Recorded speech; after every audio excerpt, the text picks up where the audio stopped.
All right, I had a few homework questions that came in for chapter 2, so I want to just kind of handle them real quickly here. So let's go for it here. So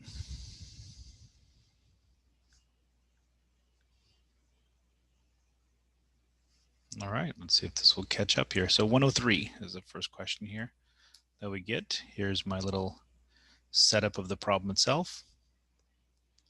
All right, so we are trying to figure out 103 is which direction is this going? Is it a positive infinity or a negative infinity issue? And the reason why we know it's going to be positive or negative infinity, that's our choice. Our choice is whether it's going to go up or is it going to go down, because we are hitting an asymptote. And how do we know that we're hitting an asymptote? We are going to plug this in. That's what we do. We plug in the -2 into our function. And this is from algebra 2 a little bit here. When you plug in the value itself, we get ourselves 8. Let's see, minus 14 minus 4. Cool. On the bottom, I have ourselves a 4 minus 2 minus 2, which is a minus 4. So let's see what happens here. Here's where the issue. You know this is an asymptote if the numerator does not go to 0, but the denominator does go to 0. So you really have one of two choices. The choices here before us is at -2, is this graph going to go up? And we're looking, notice we're looking from the left-hand side, right? So we're looking from this side here, coming to -2 from the left. Or is this graph going like this?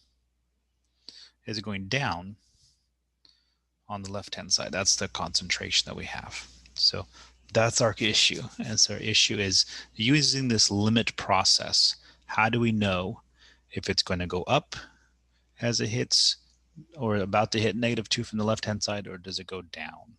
All right, so here's what we do. Let me just kind of redo my slides here real quickly here. There it is. And we're going to factor. We're going to factor out that value on top. So in order to get a 2x squared, I need a 2x times x. And let's see, you try it yourself here. Try it yourself to see a factor here. What I got is a +4 on that end and a -1 on that end. So that should do it. On the bottom, factor that. We should get x times x to give us the x squared. And then probably a +2 and a -1 should be your factors. Again, check the factors yourself to see if it is right. All right, so here we got the issue that we have is this little bottom value of x +2. That's the one that's giving us the problem. If we didn't have that, we could just plug in the -2 everywhere else. So what we're going to do is we're going to just kind of separate it out. So let's move all the stuff that does not give us trouble in the front. And then all the stuff that is giving us trouble, we're going to stick all the way to the back. That one little piece right there. Okay. So we are going to, again, we're just trying to figure out which direction it's going, right? So limit as x goes to -2. And what we can do is we can actually plug in the -2 into these values here. That's no problem. Remember, if we can plug in limits, we can plug in the limits. Our trouble is when we can't plug in limits. All right, this one deserves a little bit of thinking about it here. We're going to go to -2 from the left-hand side. So think about a graph. -2 from the left-hand side would mean it's kind of like -2.0001 or so. In fact, -2.0001, adding 2 to it. Notice what's going to happen is because we're just a little bit left of 2, if we're going to plug this in, this would be a very, very tiny, tiny number. But it'll still be a little negative number, 0.000001 if taken. Okay, so 1 divided by a negative 0.00001 would give us a negative infinity. Is that true? Gotta think to yourself if that's true. Let me see if I can bring in this little piece right here. Yeah, so if you have something that looks like this, 0.00001, 1 divided by a very tiny number, but it's negative, it's still gonna be 0. Oh, get close to 0, and 1 divided by something close to 0 gets you negative infinity. Okay, so notice that little piece there is going to go to negative infinity. Our job is just to figure out whether the multipliers in front are going to change it for us. So all we do is we multiply it times this. And we really don't care what the numbers are. We care about the signs here. So 2 times -2 is -4. -1 is a -5, but it's really a negative number there. -2 plus 4 gives you a +2. That's all I care about. And a -2 minus 1 gives me a -3, but I care about the negative. And all I'm going to do is I'm going to multiply the signs. That's all I'm interested in, multiplying signs. So on this little piece, notice this little negative and negative here, they're going to cancel each other out eventually. So really it's just a big old plus sign times a negative infinity makes a negative infinity. So I know what's happening here with this graph. As this graph approaches -2 from the left-hand side, the graph goes down. So in case you're wondering, well, what's going on? What's up with the negative sign? Remember, in graphs, if you have something like this, x squared, right? That's going up on both sides, right? It's technically going to positive infinity here, positive infinity here. By a single multiplier, if I just change this up a little negative in front, notice what has happened now. Now I go negative infinity, negative infinity. So that little multiplier is kind of what we did over here. We just figured out what the multipliers are as we, and even this one here, to see if it's going to change direction on us from what we get originally with the negative infinity, or is it going to be the same? That's what we're trying to mess with there. Okay, let's go on. The next one on the list, 105. 105 is the next question on the list. And guess what? It's very, very similar, except we're just going to change our limit value. That's it. In fact, it's the same exact rational function right here. So let's do that here. Let's plug it in. Plug in the 1 into our situation. And again, we're looking for something that does not go to 0 on top and something that does go to 0 on the bottom. So plugging in the 1. I think that's going to give it to us here. Let's see. That's going to be 2 plus 7 minus 4. On the bottom, it's going to be a 1 plus 1 minus 2. 1 plus 1, yeah, minus 2. Okay. Yeah, so on top, I give myself what? 2, 7, 9. 9 minus 5, 4 is 5. Yep, I get a 0. There it is. So I get myself something that's not going to go to 0 on top, something that is going to go to 0 on the bottom. One of two choices for x equals 1. Is this graph going down, or is this graph going up as this guy approaches 1 from the left-hand side? Okay, so let's go for it here. We know what the factored form is already, so let's actually just write it out. The factored form for this guy from our previous problem for 103 was this right here. And then the question is, which one is the one that's giving us the trouble? It's the x minus 1 over there. So let's separate that out. And again, pause the video if I'm going a little bit too fast here. I kind of already pre-did the problem so that I can just kind of explain it as I go. So that's the stuff that's not giving me trouble at all. And this is the one that gives me the trouble right there. And it's just, you're just pulling out that only factor that's causing the trouble. And it's always going to be the one in the bottom. Remember, because that still causes the 0. It's going to be always a unit fraction. So it's 1 over what's causing our trouble. All right, so let's kind of think about this here. Let's see what's going on here. So if I plug in the signs here, so I plug in a 1 into 2x minus 1, I get myself a plus sign out of this guy because it's 2 minus 1. If I plug in a 1 into that one, it's going to give me a 5 or a plus sign. Plug a 1 into the bottom value, and that gets me a positive 3 or just plus sign. That's it. That's all I care about there. Then I'm going to this one here, thinking to myself, if I'm approaching 1 from the left-hand side, technically what I have is 0.99999 minus 1, which is a negative 0.00001. So again, very tiny small number, and it's a negative number. So if I have a very small negative number over here, that means this guy is going to become a very large negative number because of the reciprocal. And if I multiply by positives all across the way, I give myself still a negative infinity. So which one wins? The first graph or the second graph? Which one's winning? It's going to be the first graph. That's the one that wins. So now I know what's happening with this graph as it approaches 1 from the left-hand side. And then if you want to, you can see what it does when you approach one from the right-hand side, and then you got yourself the graph. Again, using limits as the way to do it. All right, that was 2.3, I believe, as far as issues that came up.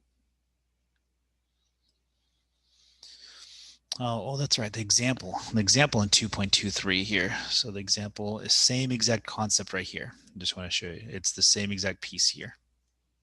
You have a function on top, function on the bottom. The question is this going to go off to negative infinity or positive infinity? One of those? Yes. If we plug in 2 into all this, and we get ourselves something that looks like this. Again, the top is not going to 0. The bottom is going to 0.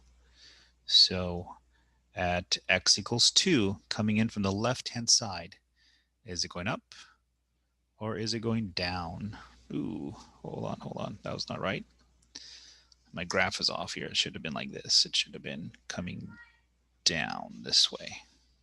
Forget that little graph there. There it is. Okay, let's go for it here. Factor stuff out, and let's see what we get here. So on top, nothing factors. On the bottom, we can pull out an x. And the one that's causing us the problem is the x minus 2. So push that off to the side. And it's 1 over x minus 2. And then let's think about the values themselves. I put in values on this one, but you can do the same thing here. You don't need the values here. So 2 plugged in, 2 minus 3 is a negative 1. 2 plugged into the bottom gets you a plus 2. So notice you can just do this as a multiplier as well. So let's think about this last piece right here. So it's 1 over, we're going to 2, and we're going to do it from the left-hand side. So it's kind of like 1.99999 minus 2, which would give us a negative. Let's get that little negative in there.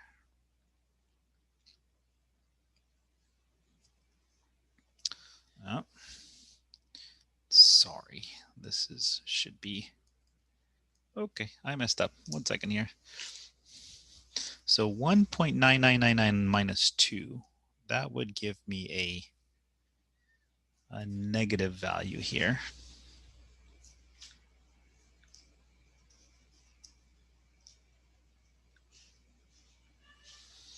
That's a negative value right there. And negative 0.00001. That's a very small, tiny negative number. And this whole big thing is going to be a big, humongous negative number. And negative 1/2 times a negative infinity gives us positive infinity. So there it is. The one that wins is this one right here. Okay, I messed up on that one. So that's the way it should be right here. I'm going to fast forward these next pieces, which are going to make no sense whatsoever, but at least I want to know the answer to example 2.23. There it is, should be positive infinity. All right, 127. Let's go with it here. So this is something called squeeze theorem. And the question about squeeze theorem came up. The question is, can you just use, first of all, any old function to squeeze it by? Absolutely. Yes, you can. You can use any function whatsoever that you think is best. Now, with that said, there are certain functions that are going to help quite a bit here. So as we think about, especially trig functions here, think of the trig functions, we say to ourselves this, true or false. If I have cosine of 1 over theta, isn't it true that the cosine can only go from -1 to +1, right? Cosine can't go beyond that. So if I were to make a limit, I'm going to say, look, the highest cosine goes 1, the lowest it goes in -1. So notice it's very similar to our graph over here. And so that means if I were to multiply through a theta squared throughout this, theta squared on the left, theta squared in the middle, and a theta squared at the end, notice what I get.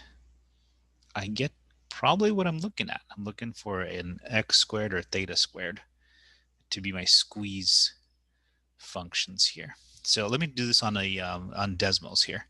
If you're doing Desmos, notice the red line itself is x squared or theta squared, if you like, cosine over theta, 1 over theta. The blue line is just x squared. Notice, so the blue line is always on top of the red line. And then you can kind of see we have to zoom in into that little middle area there. And they also have the bottom value, the negative x squared. So if you do this here, I've got zoomed in pretty tight here. The blue line is x squared. Remember, the highest that cosine is going to go is 1. So if you're multiplying by x squared, it's just going to get x squared. The lowest cosine goes -1, so it's x squared times a -1 is going to give us that green line. So notice it bumps up against the blue line on top, it bumps up against the green line on the bottom, but it's always squeezed in between those two lines. So let's go with it here. So what we have set up is this right here. Now let's add in the limits. So if I put a limit as theta goes to 0 of negative theta squared, the limit as theta goes to 0 of our function that we're looking at, and the limit as theta goes to 0 of x squared. So notice on the left and the right hand side, I could just plug in 0. I can plug in 0 for theta and I got my limit. So plugging in 0 on the left keeps my function the way I like it in the middle. And then on the right, it also goes to 0. Therefore, I squeezed it with a 0 and a 0 on each side. Therefore, I found my answer. There it is. That has to go to 0. There it is. So that's the squeeze theorem, how that works. I did want to show you 128. That's an even problem, so you don't have the answers to that one.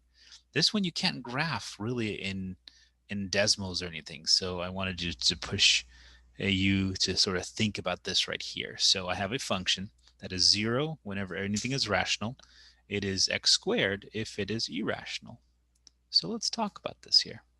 So notice numbers are always, you guys should know this from algebra 2, and numbers are always either rational or irrational, right? So if I were to sort of split rational, irrational numbers off, and again, you can't do that because they're too close together, but let's say I had a rational number, it would follow this x squared pattern.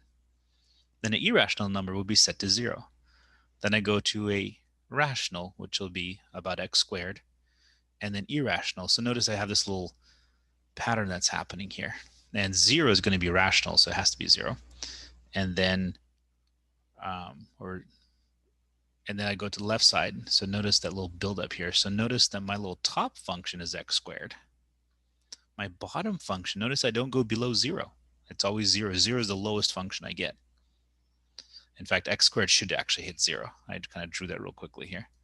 So let's see if this makes sense. 0 is the lowest. It's the bottom this can never go. Then I have my little function that I have here, but the highest it ever goes is x squared. So then let's put a limit onto this here. Limit as x goes to 0 of a constant, and there's my little limit function there. And then the other side, limit as x goes to 0 of x squared. So notice my bottom is 0 because the constant is still going to be the same no matter what x I choose for the limit. I got my function right here. And I have my 0 on the other side. So I squeezed it into a 0 and 0. So therefore, there's my function there, just as I wanted it to be. Perfecto. Coolio. All right, that was the squeeze theorem. Let's see what we have here. Now, discontinuity is what we're going to do next. 145. I want to do 145 before I get to 141. I think it makes a little bit more sense if I do it this way here for the homework. So I have a function. It's a piecewise function. And it says as long as k is x is less than k, we're going to use the top function. And if x is between k and 8, we're going to use the bottom function. So we're trying to figure out which k value is going to make it so that this guy is going to be continuous. So remember what continuous means. I can draw this line without lifting up my pencil. So if I were just to graph these, let me graph 3x plus 2 right over here. 3x plus 2, there's 2, I go up 3, I go on to the right, and I have myself 3x plus 2. That's going to be what our burgundy line over here. Okay, let me graph the other one too here, 2x minus 3. So if I have 2x minus 3, my blue line here, go over here, and I move it out. Oh, you know what? So they're not parallel. So that means sometime sometime in the bottom left, they're going to have to collide with each other. And that's going to be my point of continuity. That's when I'm able to change from one function to another and still keep a continuous line. Okay, so let me do this here. I don't know where that is. Let me show you just real quick here an exaggerated graph, but I want to just kind of make the point. Here's my burgundy graph, 3x plus 2. There's my blue graph right there. So my question is, where does it hit right there? Because once it hits, what I can do, that's my k value to make them continuous. Otherwise, if a was anywhere else along this line, they would have to have a jump. Remember that jump discontinuity that we're doing? We're just trying to get rid of that jump discontinuity.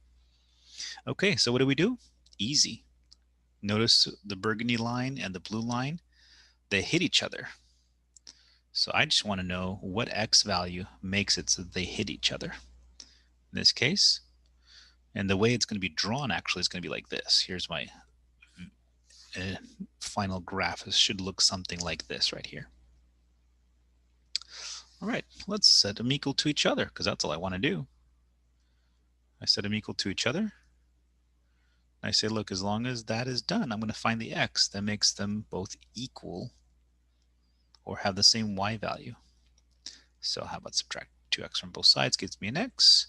Plus 2 is equal to -3. Subtract 2 from both sides. Oh, perfect. That's exactly what I want. X equals -5. And it makes sense. Remember, because we're hitting each other, they're hitting each other the bottom left-hand corner. There it is. In fact, I went to Desmos and I graphed it real quickly here. That's what the graph looks like. It's in terms of 5s along the x-axis, in terms of 5s along the y-axis. But there it is. The green line is the 3x plus 2 coming in. And we connected it right at the point that it's going to connect at -5. And we switched it to the 2x minus 3 line. And it worked out well. Okay, so we've made it continuous. Now we're able to draw this line without lifting of our pencil. Okay, but let's go to the other one here.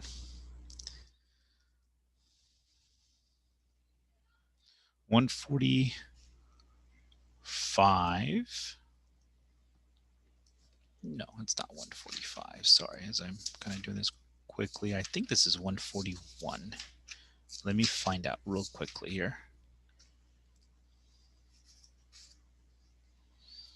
Yeah, so let's do this here. This should be 141. That's what this problem is, 141. I have this little graph right here. Now it's a little bit different problem. It's a piecewise function.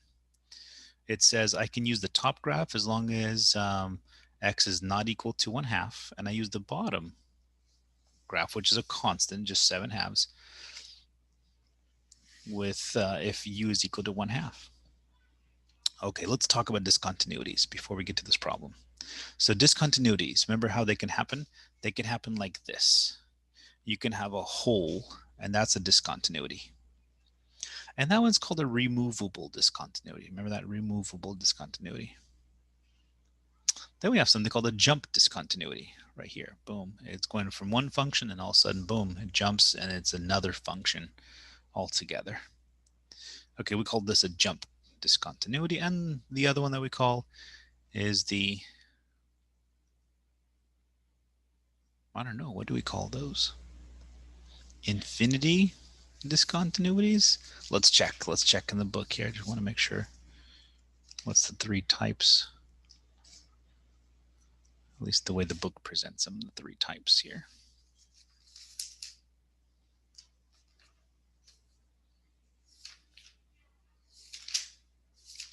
Sorry, 1 second. I'm just going to go quickly here. Yeah, okay, infinite discontinuity. There you go. Just want to make sure infinite discontinuity. All right, quick lesson on these guys here. What makes a removable discontinuity? A removable discontinuity is made when the top function and the bottom function are able to factor each other out. And so in this case, x squared minus 4 is x plus 2x minus 2. And notice the x plus 2 are going to cancel each other out. Boom, boom. Okay, that makes a removable discontinuity.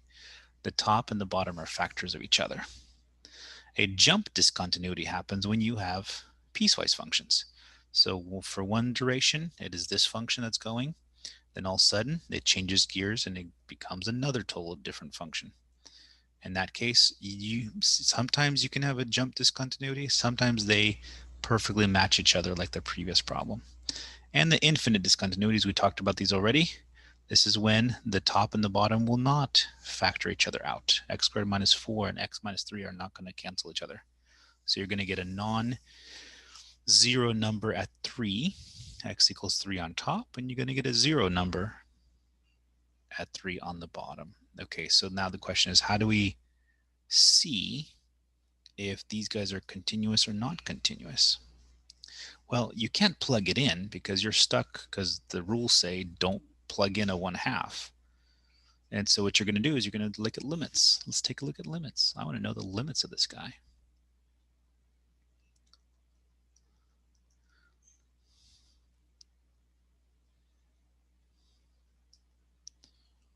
All right, so I'm going to do this. I'm going to plug in a 1/2 into this. When I plug in 1/2, I'm going to do this kind of quickly here. You guys pause it if you need to here for me. So 1/2, so it will be 1/4, which would be squared times 6. And then everything else makes sense. And then we got ourselves with 3/2 plus 1/2 makes 2. 2 minus 2 is a 0. 0 over 0. And again, you guys do the work here. But I get this. I get a 0 over 0. So what I know is I know the top and the bottom are going to factor out. That's what I want to see. The top and the bottom factor. So we have the removable discontinuity happening here. That's what we have here. And so let's go for it here. So limit as u goes to 1/2. Factor this out. I already did it before. So 3u times 2u. And then 2u minus 1. And then 3u plus 2 over here. And what do you know? On the bottom, the 2u minus 1s are going to cancel each other out. And here's what I'm looking for. I'm looking for whether this right here is going to go to a limit somewhere else, or is it going to be the limit that connects the whole piece together here. So as I plug in the 1/2, which I can now do, it becomes 3/2, and 3/2 plus 2, or 3/2 plus 4/2 makes 7/2. Hey, what do you know? That's our little missing piece. So what happened here is almost like this. It's almost like this little removable discontinuity happening right here. This graph is this one, except for that little point called 7/2. But then when we check it, we say, oh, look at this. It fills in, because whenever u is 1/2, the function itself is 7/2. So the removable discontinuity just kind of filled itself in. So that's what we wanted to do there. Okay, it is continuous everywhere. It is continuous. There it is. All right, next, intermediate value theorem. Let's go with it real quickly here. Just a quick explanation. I had a question on that. So how do you work it? What does it mean? Can you just explain this again real quickly here? So let me do this here. Let me turn this in terms of the example in the textbook here. So let's say this. We have f of x, x minus cosine x. That's our example from the textbook here. And so the intermediate value theorem says this. Technically, it says this. If you have a point that's below the x-axis, then you have a point that's above the x-axis, or you have a negative point and a positive, where do you have to go to the x-axis to get to that point? Absolutely. Somehow you're going to have to hit 0 in order to get to the positive side. Or if you were on the positive side and you want to go to the negative side, you're going to have to hit 0 somehow. So going from a negative number to a positive number, you're going to have to hit 0. Or going from a positive number to a negative number, you're going to hit 0. And that's what the intermediate value theorem says. And if you do hit a 0, that means there's a solution to this equation. And so let's go for it here. Let's try this here. So the question in the textbook is, using the intermediate value theorem, can you determine whether x minus cosine x has a 0 in the interval from 0 to pi over 2, or has a solution in the interval from 0 to pi over 2? So all we got to do is plug in the 0 and for the cos x minus cosine x, and that's going to give you what, 0 minus 1 or negative 1. So we have ourselves a negative number. That's cool. So then let's jump to pi over 2. Pi over 2 minus cosine of pi over 2. This time cosine of pi over 2 is 0. So I got pi over 2 minus 0, which still is just pi over 2. Hold on, pi over 2 is a positive number, isn't it? It's a positive number, yes. So hold on, we have this little first situation happening, the little blue dot there. So that means we went from a negative number to a positive number. Can we confirm that we have a solution in the interval from 0 to pi over 2, or does this function hit the x-axis sometime during the interval from 0 to pi over 2? Absolutely, yes we can. So by the intermediate value theorem, there is a 0 in that interval. There is a time where this function does hit the x-axis. All right, hopefully that was a good quick explanation of intermediate value theorem. So we look for those two pieces. Yeah, and you should state the interval here. So it's from 0 to pi over 2. That's the interval that we're looking at.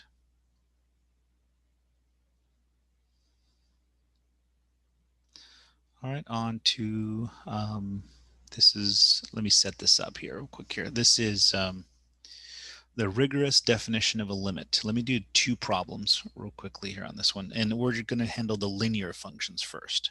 So let's kind of quickly delve into it here. And so in this case, basically what you're saying is this: if given any epsilon, if you give me an epsilon, I can find a delta that's connected to that epsilon that will still provide an interval that I could find interval that will work. That'll give me all the answers that you asked me to get. So I know that's a little complicated. I have a little visual at the end here, but let's go through the process first. I think once you see the process, it'll make sense. So the rigorous definition of limit says this. It says if the function that's given minus the limit is less than certain epsilon, then I could find a value for delta that as the x approaches the limit value, I can squeeze that delta down so that it's still less than the x values. So notice it's almost like the y values have to be less than epsilon and the x values have to be less than delta. So how do you do this with a linear function? Linear functions are really, really easy to do this. Technically, you can actually go both ways. You can make the right side look like the left side or the left side look like the right side. But we're going to do it the customary way of doing it. We're going to make that epsilon, we're going to use that epsilon to find our delta. So here's what we do. We simplify the absolute value that's connected to the epsilon. So we can drop the parentheses, combine like terms together. We can pull out a 2 because 2 is a positive number. I can pull it out and magically, this is so cool. Magically what happens here, if I divide by 2, my absolute value is the same as the one for delta. So I say to myself, hey, you know what? Look at that. By that function, I've reduced this down to the limits. And so what I say to myself, you know what? Look, I'm going to choose my delta. My delta is going to be epsilon divided by 2. And as long as I choose my delta to be epsilon divided by 2, I will make that happen. So that magic value right there is delta is equal to epsilon divided by 2. All right, that's the way it works right there. You set the function minus the limit value is less than epsilon. And then you say the x, as x approaches the limit itself, is going to be less than delta, and then you just go with it. And you try to find that delta equal to the epsilon that works in both scenarios. All right, let's do another linear function. This will be the last one real quickly here. I'm going to show you a negative value as well. So let's go with it here. Again, maybe try to do this before me. go for it here. So if I say if I am given, let's see, that's the function, subtract off the limit value is less than epsilon, then absolute value of x minus -1 would give me the less than delta value. So again, I have to make one into the other. That's all I'm looking for, making one into the other. So I'm going to move and work with the epsilon side of values, and I get myself, was that 4? 4x plus 4, that's perfect. I can factor out the 4 out of all this, and I can divide by 4, and voila, I got what I needed here, because if I simplify this little piece here, I get both values to be the same, and voila. So given any epsilon value, as long as I say delta is epsilon divided by 4, I will always be able to make this work. All right, what does this mean as far as a graph is concerned? Just want to see if this makes sense. So notice I have a 4x plus 1. My slope is 4. So each time the x increases by 1, the y value is increasing by 4. So that's kind of where that epsilon divided by 4 comes from. So if I were to kind of graph this, here's my 4x plus 3, or sorry, plus 1. And here's my -1 value, which corresponds to, let's say it corresponds to this limit right here. This will be our -3 value right there, -3 value. And it just says this: if I make epsilon go top and bottom, so if I subtract epsilon from the limit or I add epsilon to the limit, I'm in this little interval along the y values. I'm saying there is a process which I can use, which I just did, that will hone in on the little interval that says, look, given that value, I can always find a delta that will be smaller. I can either plus the delta or minus the delta from 1, but it'll give me an interval smaller that I will still be inside your constraints for epsilon. And that's the essence of what the rigorous proof for limits is all about. Okay, hopefully this helped. I wish you well as you guys are studying for the exam.